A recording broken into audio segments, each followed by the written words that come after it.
It started. That's okay. All right, we're going to review for the muscle practical exam for Mrs. Peck's Honors Anatomy class. We're going to start at the anterior end of the animal, look at the muscle that fleshes out the side, the cheek of the animal, the large masseter muscle that helps close the mouth for mastication. Moving down, there are two large muscles that flesh out the neck. They come and attach up behind the head here at the mastoid bone. It's called the sternomastoid, this large muscle here, and it flexes the neck.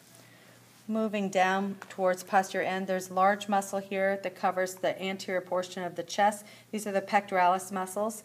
In the cat, the pectoralis minor muscle is larger than the pectoralis major, which is the opposite for humans.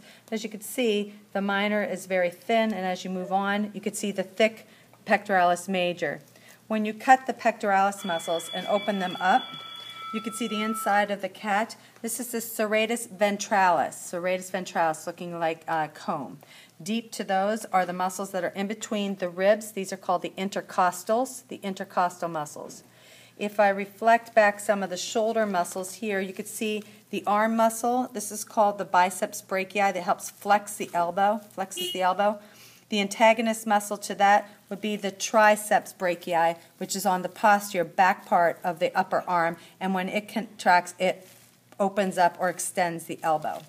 Moving down, there are four abdominal muscles. The fascicles running this way on the outside side of the animal. This is called the external oblique.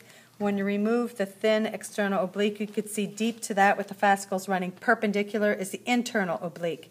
If you can look carefully, you can see a discoloration between the external and internal oblique and the transversus. The transversus fibers or fascicles run perpendicular to the rectus abdominis. So we have external oblique, internal oblique.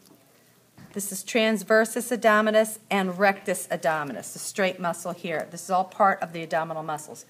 Moving more caudally or posteriorly, there are two muscles that flesh out the outside of the external part of the thigh. We have the gracilis, which is more medial, and the sartorius, which covers up the quadriceps. So this is gracilis, and this is sartorius. When you cut those and reflect them back, it exposes deeper muscles of the thigh. These three muscles here, this and this and this, are adductor muscles. They pull the leg inward.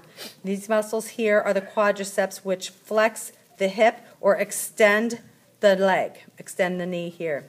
The muscles at the back that flesh out the back of the thigh, these are all hamstring muscles. So once again, gracilis, sartorius, reflect those back, hamstrings, adductors, quadriceps. Moving further down, you can see this is called the tibialis anterior. It dorsiflex the foot, and it's antagonistic to the two muscles that flesh out the calf. The gastrocnemius is more superficial. Deep to that is the soleus. So we have the gastrocnemius, the soleus, attached to the Achilles tendons, which plantarflex the foot, and the tibialis anterior, which dorsiflex the foot. Let's look at the back of the animal. There are three muscles that flesh out the trapezius. The human, there's only one muscle. There are three separate muscles here for the quadruped.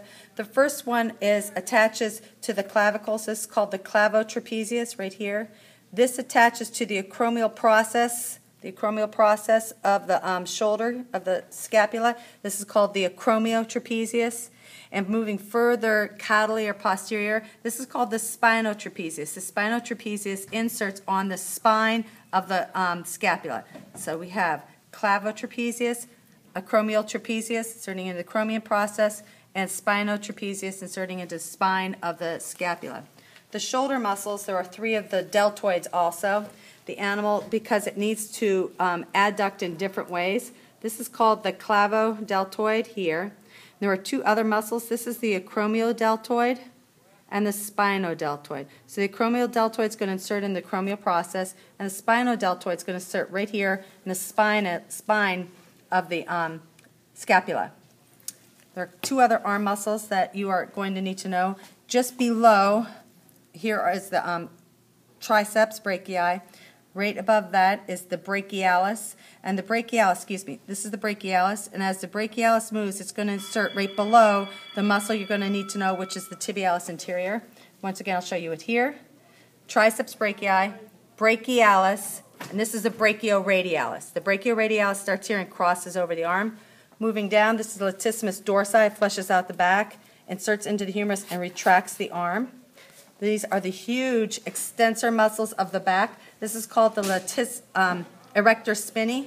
This is erector spinae. Gluteus medius is more anterior. Gluteus maximus is more posterior.